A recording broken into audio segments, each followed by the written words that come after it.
Okay ကျွန်တော် Tuesday ပေါ့နော် Tuesday က trade recap လေးကျွန်တော်တစ်ချက်ကြည့်အောင်ဗျ Tuesday က trade recap ကကျွန်တော်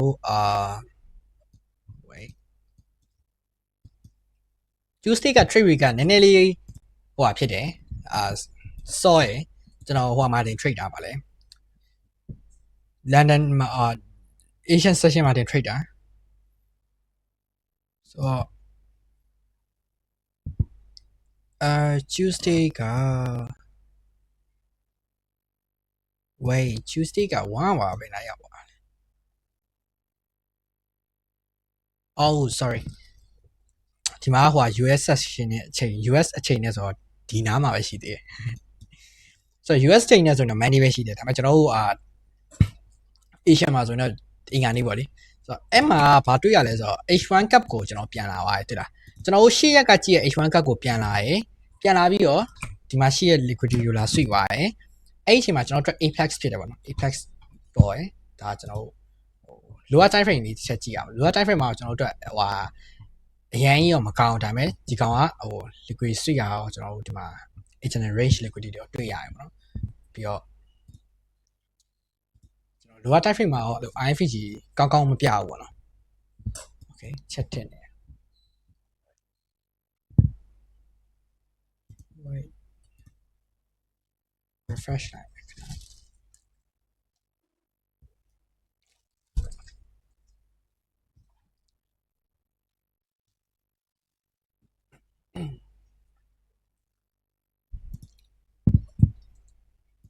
okay so lower time frame မှာကကျွန်တော်ကြည့်အောင် lower time frame ကိုတစ်ချက်ဆင်ကြည့်မယ်အဲ့ဒီ lower time frame ကဒီမှာနော် oh sorry ဒီနားမှာမဟုတ် sorry ဘယ်နားလဲ Monday ဒီမှာ okay ဒီမှာ lower time frame မှာ okay ရှေ့ကခုနကကန်နေအောက်ကိုဆွေ့တာရယ် lower time frame မှာနောက်ဆုံးတစ်ခေါက်ထပ်ပြီးဆွေ့ရအောင်တွေ့ရရယ်ကျွန်တော် entry မဝင်ခင်နောက်ဆုံးတစ်ခေါက်ထပ်ဆွေ့ရဆွေ့ပြီးတော့တက်လာတဲ့အချိန်မှာကျွန်တော်မှာဝင်စရာ IFG gap မရှိဘူးကျွန်တော်3 minutes ထပ်ဆင်းကြည့်ရယ်3 minutes မှာဘာရှိလဲ IFG ရှိရယ် okay 3 minute IFG ကိုကျွန်တော်ကြည့်ရပါတော့3 minute IFG ကိုဘယ်ချိန်မှာ breakout ပြလဲတော့ကျွန်တော်ဘယ်ဆောင်ဝင်လဲသိပြီနော်အဲ့တော့ကျွန်တော်ဖြတ်လိုက်မယ်3 minute IFG ကိုဘယ်ချိန်မှာ breakout ပြလဲဆိုတော့ကျွန်တော်ဒီအောက်ကကန်တဲမှာတကယ်ဟို breakout ကဒီကန်ထဲမှာမှပြမှာဒါပေမဲ့ကျွန်တော်ကြည့်ရတဲ့အချိန်မှာဒီကောင်ကကျွန်တော် entry ကဒီကန်ထဲတင်တယ်1 minute ကြာမှကျွန်တော်တခြားတီးမှာဆိုတော့ဒီမှာကန်တဲက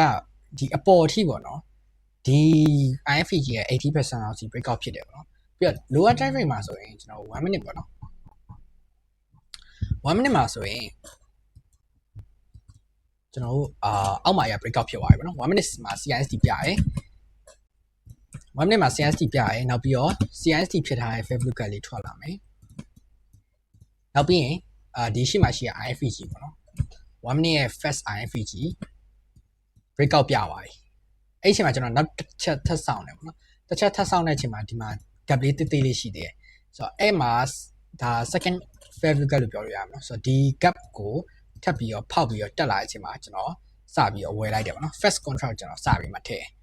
ပြီးတော့ price ကအပေါ်တက်လာတယ်တက်လာပြီးတော့ကျွန်တော်ဒီအပေါ်မှာအဲ့ဟာလေးကဟို3 minute လား5 minute လားမသိဘူးအဲ့ကောင်ရဲ့ဟိုဟာလေး gap လေးလမ်းတယ်15 minute ချက်ကြည့်အောင်15နဲ့မဟုတ်ဘူးဆိုရင်5 minute ဖြစ်ပုံများတယ်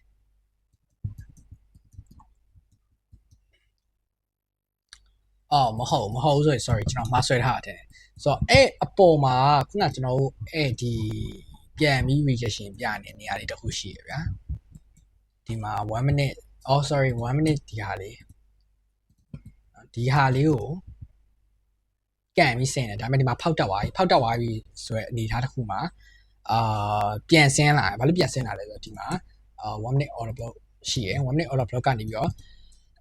ကျွန်တော်ပြန်ဆင်းလာတွေ့ရပါနော်ပြန်ဆင်းလာပြီးတော့ price ကနောက်တစ်ခေါက်ထပ်တက်တယ်ထပ်ပြီးပြန်ဆင်းလာတယ်အဲ့တော့ကျွန်တော်တို့ဒီမှာတတိထားမိရပါရှိလဲဆိုတော့ market ကliquidity ကို trade လုပ်နေအောင်ကျွန်တော်တွေ့ရတယ် okay market ကဒီမှာ equal height ထားခဲ့ဒီမှာလည်း equal height ထားခဲ့ပြန်ဆင်းလာတယ်ဘယ်ထိပြန်ဆင်းလာလဲ ဒီမှာရှိရဲ့ 1 minute gap ထိကိုပြန်ဆင်းလာပြီးတော့ rejection ပြတယ်ပြပြီးတော့တကယ်စတက်သွားပြီစတက်မဲ့ချိန်မှာအရှိရ liquid ကိုဆွရဲ့အဲ့တော့နောက်ခက် manipulation ထပ်လုပ်တဲ့ဟာမှာအောက်ကဟာကိုဆွပြီးတော့ market ကစတက်သွားအောင်တွေ့ရတယ်ပေါ့နော်ပြီးတော့ဒီမှာနောက်ဆုံး gap ကိုလည်းလာ fail ပြီးတော့ထပ်တက်သွားတာပေါ့နော်အဲ့တော့ဒီ move ကကျွန်တော်တို့ဟိုတိတ်တောင်မဆောင်လိုက်ရဘူး Asian session မှာတော်တော်လေး claim ဖြစ်တယ်တော်တော်လေးမြင်တယ် DBT ပေါ့နော်ဆိုတော့ကျွန်တော် TP ကကျွန်တော်ဒီနားလောက်မှာယူပဲပေါ့နော်ဒီနားလောက်မှာယူပဲဒီထိတ်လောက်ဖြစ်မယ်ပေါ့နော်ဒီ point ထိတ်လောက်ယူပဲဆိုတော့ safe ဖြစ်တာ safe ဖြစ်ဆုံးကဒီထိတ်ကတော့ safe ဖြစ်ဆုံးပေါ့နော်ဆိုတော့ကျွန်တော်ကဒီထိတ်လောက်ထိယူပဲပေါ့နော်အဲ့တော့ဒီကောင်ဆို3 hour လောက်ကျွန်တော်ရရဲဒီ Asian session မှာပဲဒါပေမဲ့ကျွန်တော်တို့ session chain ကိုကျွန်တော်အဲ့လောက်ထိကျွန်တော်ဟိုပုံအားဖြင့်ဆိုရင်တော့ကြည့်ရဒါပေမဲ့တစ်ခါလေကြာရင်ဟိုကျွန်တော်တို့ရဲ့ဒီ key level လာတဲ့အခါမှာဆိုရင်တော့ကျွန်တော် trade တယ်ပေါ့နော်ဘယ် session ဖြစ်ရင် chain ဖြစ်ကျွန်တော်တို့အတွက်ဟို entry model ပေးရင်တော့ကျွန်တော်တို့ trade တယ်ပေါ့နော်အဲ့တော့ဒါကျွန်တော်တို့အင်္ဂါနေ့ပေါ့နော်အင်္ဂါနေ့မနက်ပိုင်းက trade တဲ့ trade အင်္ဂါနေ့ညနေပိုင်း okay အင်္ဂါနေ့ညနေပိုင်း trade တဲ့ trade လည်းရှိပါတယ်နော်အင်္ဂါနေ့ညနေပိုင်း trade တဲ့ trade ကကြာတော့ကျွန်တော်တို့first trade ကကျွန်တော်တို့ဗာလေ break even လားမသိဘူးထိရယ် sorry first trade ကyeah first trade က stop loss ထိရတင်တယ်ကျွန်တော်ပြန်ကြည့်လိုက်အောင်မယ်နော်ခဏလေးပါကျွန်တော်ပြန်ကြည့်လိုက်အောင်မယ်ကျွန်တော်နည်းနည်းမေ့သွားပြီ yeah first trade ကကျွန်တော်တို့break sorry B မဟုတ် stop loss ထိရပေါ့နော်ဆိုတော့ကျွန်တော်တို့ဒီမှာကြည့်အောင်နော် market က S&P ပြပြီးတက်လာပြီးတော့ဒီမှာပြန်ဆင်းလာတဲ့အခါမှာကျွန်တော်တို့ခုနကရှေ့ Mandy ရက်ကဆွဲထားရင် order block ရဲ့ 50% ပြန်ဆင်းလာတယ် previous high daily ကိုလည်း daily previous high ကိုလည်းဆွေ့ရဒါပေမဲ့ကျွန်တော်တို့ဘာလို့လောင်းမတွေ့လဲဆိုတော့ market ကကျွန်တော်တို့သွားချင်တဲ့ level ထိမရောက်တဲ့နဲ့ဆင်းနေတယ်ပေါ့နော်အဲ့ဒါကြောင့်ကျွန်တော်လောင်းမတွေ့လိုက်တယ် okay market ကစချင်းဒါ manipulation လာလို့ပြီးတော့ဒါမှမဟုတ်တကယ် move ပြီးတော့တက်သွားတယ်ပြန်ဆင်းလာတဲ့အခါမှာဒီကောင်ကိုကျွန်တော် pullback လို့သတ်မှတ်လိုက်တာပေါ့နော် pullback လို့သတ်မှတ်ပြီးတော့ဒီမှာကျွန်တော်တို့ပြန်ပြီးတော့ဒီအောက်က all of the rejection ပြရဟောင်းမှာအပေါ်မှာတက်တဲ့ချိန်မှာ IV breakout လေးပြတယ်။အဲ့တော့ဒီကောင် fake breakout ဖြစ်သွားပြီကျွန်တော် fake breakout မှာဝင်လိုက်တဲ့ဟာမျိုးပြောရင်နည်းနည်းလေးကျွန်တော် low အပြင်မှာပါတယ်ဒီ trade ဝင်တာဆိုတော့ viewer rejection လေးပါလေးစောင့်ရင်ကျွန်တော်တို့ပိုကောင်းပါမယ်ဒါပေမဲ့ဒီကောင် stop loss ထိသွားတယ်နော်ဆိုတော့ IV breakout အရင်တေချာရဲ့ key level မရှိဘဲနဲ့ကျွန်တော် new loss session မှာဝင်မိရတယ်ပါလိမ့်မယ်ဒီ trade ကျွန်တော်ရှုံးရတဲ့အကြောင်းများကျွန်တော်ပုံမှန်အဖြစ် key level နဲ့တွားရဟာရကျွန်တော်တို့ probability ပုံများတယ်ဒါပေမဲ့ရှေ့ရကကျွန်တော် Monday မှာဆိုကြုံရဆိုရင်ပါလဲဆိုတော့key level ကိုမလာအောင်လည်းအဲ့လိုမျိုးပြန်တက်တာပေါ့တက်တဲ့အချိန်မှာဒီလို move မျိုးကျွန်တော်တွေ့ရတယ်ပေါ့အဲ့နေ့ကကျွန်တော်တို့Monday ရဲ့ okay ကိုခွဲ move ကိုကျွန်တော်ဆက်ပြပြမယ် Monday ရဲ့ကိုခွဲ move မှာဆိုရင်ဒီမှာနော်ကျွန်တော်တို့10နိုင်ကန်ထွက်လာတယ်ပြီးတော့အပေါ်ဟာကို fake rejection ပြအောက်ကဒီ all above လေးရနေပြီးတော့ rejection ပြတောက်ပါအောင်နော်အဲ့တော့ကျွန်တော်အနေနဲ့အဲ့လိုမျိုးဖြစ်လာနိုင်တယ်ပေါ့နော်အဲ့တော့အဲ့လိုမျိုးဖြစ်လာနိုင်တယ်ပြီးတော့maybe SMT လည်းပြထားတယ်နောက်ပြီးတော့ဟို liquidity suite လည်းကျွန်တော်တေချာလေးတွေ့ရတယ်ပေါ့နော်ဒီလို liquidity suite ပါလည်းတွေ့ရတယ်အဲ့ခါကျတော့ကျွန်တော်ဒီဟာကို shoot ပြတာနော် shoot ပြတယ်ဒါပေမဲ့ဟိုအောင်မကြည့်ပါဘူးနော်ဆိုတော့တနိုင်ကျွန်တော်ရှုံးပါတယ်အဲ့ကျွန်တော်တက်ဆောင်နေကျွန်တော်တို့10နိုင်ခွဲတော်ကြီးဆောင်ရတယ်ကျွန်တော်တို့ trader ကိုအရင်ဆောင်ရတယ်ဒီမှာပါတယ်အဲ့မှာကျွန်တော်နောက်ဆုံး trade ထပ်ယူရယ်နောက်ဆုံး trade ကကြတော့ကျွန်တော် short တယ်ပေါ့နော်ဘာလို့လဲဆိုတော့ market ကမလောက်တော့မတက်တော့တဲ့အချိန်မှာကျွန်တော်ဘာလုပ်မလဲ okay ကျွန်တော်နားမလားစဉ်းစားရယ်နားမလား set trade မလား set trade မှာဆိုရင်ကျွန်တော် short မှရမယ်မဟုတ်ရင်တော့ကျွန်တော်ဘာမှကိုထိုင်လောင်းနေမယ်ဆိုရင်ဒါကြီးကသိပြီးတော့အထိပ်ပဲမရှိဘူးเนาะအဲ short မယ်ဆိုရင်လည်းဘယ်နေရာကနေ short မလဲဆိုတာမျိုးစဉ်းစားရပြီကျွန်တော်ဒီ take က short ကကျွန်တော်ရမှာတကယ်ကဒါပေမဲ့ကျွန်တော်တို့bias က short bias ဒါပေမဲ့ပြန်ပြီးတော့ကျွန်တော်လိုချင်တဲ့ key level တစ်ခုလောက်ထိကိုလောင်းလို့ရမှာဆိုရင်လောင်းလိုက်ပြီအဲ့တော့ no အဲ့တော့ဘယ်နေရာကနေပြန်တော့ short မလဲပေါ့နော် short အောင်လည်းပြန်တစ်ခါမှလည်း retracement ပြန်မလာဘူးရเนาะအဲ့တော့ကျွန်တော်ဘယ်နေရာမှာ short လဲဆိုတော့ဒီအောက်ထိရောက်နေပေါ့နော် market ကဒီအောက်ထိရောက်နေအဲ့တော့ကျွန်တော်နောက်ထပ်ဒီဇုံမှာကြည့်ရယ်ဒီဇုံမှာထပ်လောင်းဖို့ကြည့်တယ်ဒါပေမဲ့မလောင်းလိုက်ဘူးเนาะ skip လုပ်လိုက်တယ် အဲ့တော့ဒီဇုံအားကြီးကိုဖောက်ပြီးတော့ဆင်းလာတဲ့ကန်ထဲမှာကျွန်တော်အောက်မှာဘာ level ရှိတယ်ဒီ level ရှိမယ်နောက်ပြီးဒီအောက်ကကျွန်တော်ဆွဲထားတဲ့ဟွာလေးရှိသေးဗျာနောက်ထပ်အောက်က level တစ်ခုရှိမယ်နောက်ပြီးရင်အောက်မှာ weekly IR တွေပဲကျန်တော့ရပါတော့အဲ့တော့ကျွန်တော် short လို့ရမယ်ကျွန်တော်ဘာလုပ်လဲဆိုတော့ကျွန်တော်5 minute time frame တစ်ချက်ကြည့်ရယ်5 minute time frame မှာဒီမှာပေါ့နော် okay ဒီမှာ5 minute fair value ကလေး 50% ကနေပြီးတော့ဆင်းလာအောင်ကျွန်တော်တွေ့ရတယ်နော် 50% ကနေပြီးဆင်းလာအောင်တွေ့ရတယ်ပြီးတော့ market က rejection ပြပြီးဆင်းသွားတယ် drop ဖြစ်သွားတယ်အဲ့ကြောင့်ကျွန်တော်1 minute ဆင်းကြည့်ရယ်1 minute ဆင်းကြည့်ပြီးတော့ကျွန်တော်ဘာစဉ်းစားလဲဆိုတော့ okay short မယ်ဒါပေမဲ့လက်ရှိဝင်နေတဲ့ time frame မှာဝင်ရင်တော့အဲ့လောက်ထိတော့ဟိုဟာထွက်မှာမဟုတ်ဘူး profit ကအဲ့လောက်ထိထွက်ဖို့ဆိုတာမသေးကြဘူးပေါ့နော်အဲ့တော့ထပ်ဆောင်တဲ့အချိန်မှာအောက်ကိုဖောက်ပြီးဆင်းလာတယ်နောက်တစ်ခေါက်ထပ်ပြီးတော့ဆင်းတယ်အဲ့အချိန်မှာကျွန်တော်တို့ဒီ drop ပြီးသွားတဲ့အချိန်မှာအောက်မှာဘာမှမရှိတော့ဘူးဒီ key လေးပဲအောက်မှာဆိုရင်ဘာကြံအောင်မလဲကျွန်တော်တစ်ချက်ကြည့်ရအောင်နော် okay ဒီ key လေးပဲအောက်မှာဆိုရင်ဘာမှလည်းတေချာမရှိတော့ဒါပေမဲ့ daily gap ရှိရပါတော့ဒီမှာ daily gap နောက်ပြီးတော့ဒီအောက်က weekly IR ပေါ့နော်ဆိုတော့ဒါတွေကကျွန်တော်ဟိုတင်တန်းထဲမှာဆိုရင်တော့ weekly focus တွေမှာပြောထားတာရှိရယ်ဆိုတော့ဒီတစ်ပတ် weekly focus တော့မဟုတ်ဘူးပေါ့နော်ဒီရှေ့အပတ်တွေက weekly focus မှာကျွန်တော်ဟို focus လုပ်ထားတဲ့ IR ကဘယ်ဟာလဲဆိုရင်ဒီဟာပေါ့နော်ဒီ weekly IR ကိုကျွန်တော်ပြန်လာပြီးရင်ကျွန်တော်လောင်းမှုအတွက်စဉ်းစားထားတယ်ဒါပေမဲ့အဲ့ရှေ့ပတ်တွေမှာမလာခဲ့ဘူးပေါ့နော်မလာဘဲနဲ့ကျွန်တော်မနေ့ကညမှာဆင်းတယ်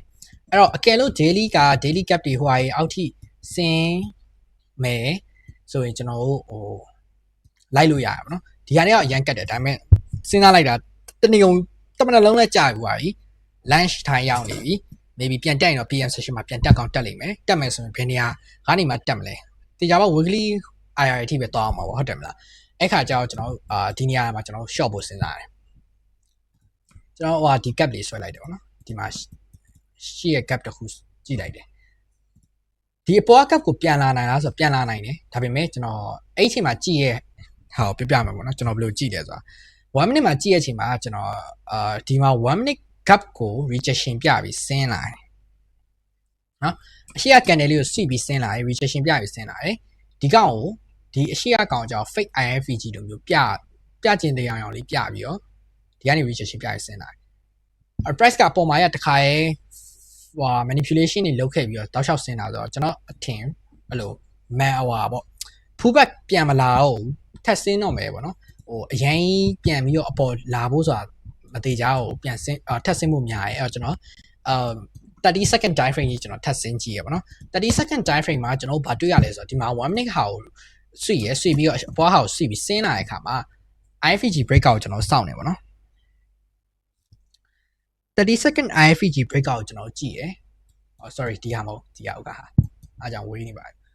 ဒီမှာ1 minute ကဟာကို rejection ပြပြီးဆင်းလာပြီးအချိန်မှာ30 second မှာကျွန်တော်ဘာတွေ့ရလဲ IFVG breakout တွေ့ရတယ် IFVG breakout ပြပြီးအချိန်မှာဘာထပ်ဖြစ်လဲဆိုတော့ဒီ IFVG 50% ပေါ့နော် breakout ဖြစ်ထားတဲ့ 50% retest ပြန်လာတယ် retest ပြန်လာပြီးတော့အရှိရ candle လေးကိုထပ်ဆွပြီးတော့ထပ်ဆင်းလာတယ်အဲကျွန်တော် entry ဝင်နေကြတော့ပုံမှန်အဖြစ်ဆိုရင်တော့ IFVG breakout မှာကျွန်တော်ဝင်တယ်ဒီအောက်မှာဝင်တယ်ပြီးတော့ကျွန်တော် stop loss ကိုကျွန်တော်ဒီအပေါ်မှာပဲထားတယ်ကျွန်တော်2ပါ2အောင်ကျွန်တော်3ကလောက်ယူရယ်ဒီအောင်လောက်ထိဖြစ်မယ်ပဲ1 2 3 4 5 so 1ဒီကနေစပြီးကျွန်တော်5ကန်နဲ့ထပ်ယူရယ်1 2 3 4 5 yeah ဒီအောက်ဆုံးမှာချော့တာဒီကန်နဲ့မှာဖြစ်မယ် 2.7 ပေါ့နော် 2.7 ဒီလောက်ဖြစ်မယ် 2.5 ပေါ့နော် 2.5 RU ပဲ 2.5 RU ပဲပေါ့နော်ဒီ trade ကကြောက်continuation ဆက်လိုက်တာပဲဒီ macro time frame မှာကျွန်တော်တို့ထပ်ပြီးတော့IFVG breakout စောင့်ပြီးတော့ scalp လောက်တဲ့သဘောပေါ့နော်ကိုကဘာလို့လဲဆိုတော့အရင် key လည်းပဲအောက်နေကနေနေအပေါ်တက်စရာအကြောင်းလည်းမရှိဘူးအဲ့တော့ကျွန်တော်1 minute ကနေပြီးတော့ rejection ပြပြီးတော့30 second IFVG နဲ့ breakout နဲ့ကျွန်တော်တို့ဒီမှာ short တစ်ချောင်းထပ်ယူပြတယ်ပေါ့နော်ဒါကြောင့်ကျွန်တော်တို့Tuesday မှာနောက်ဆုံးယူခဲ့ trade ပေါ့နော်ဆိုတော့3 trade ယူခဲ့ကျွန်တော်ဒီမှာတစ် trade မနက်မိုးလင်းချင်းမှာတစ် trade ပြီးတော့market စဖွင့်ချင်းမှာတစ် trade ဒီမှာတစ် trade ဆိုတော့3 trade ယူရယ်ကျွန်တော်တစ် trade တော့ရှုံးသွားရယ်ဒါပေမဲ့ကျွန်တော်2 trade နိုင်တယ်ပေါ့နော်ဒီ2 trade ကဒီတစ် trade ရှုံးတာဟိုကျွန်တော်တို့ဒီရှေ့ဟာကို cover ဖြစ်တယ်ဆိုတော့ပထမအဆုံးဟာဒီအရှေ့ဟာကို cover ဖြစ်တဲ့ပြင်ကျွန်တော် profit လည်းထွက်တယ် ပထမအောင်ဆုံးဟာလေ profit ထွက်တယ်ဆိုတော့ Tuesday မိုက်ပါတယ်ကျွန်တော် Tuesday ကဆိုပေါ့နော်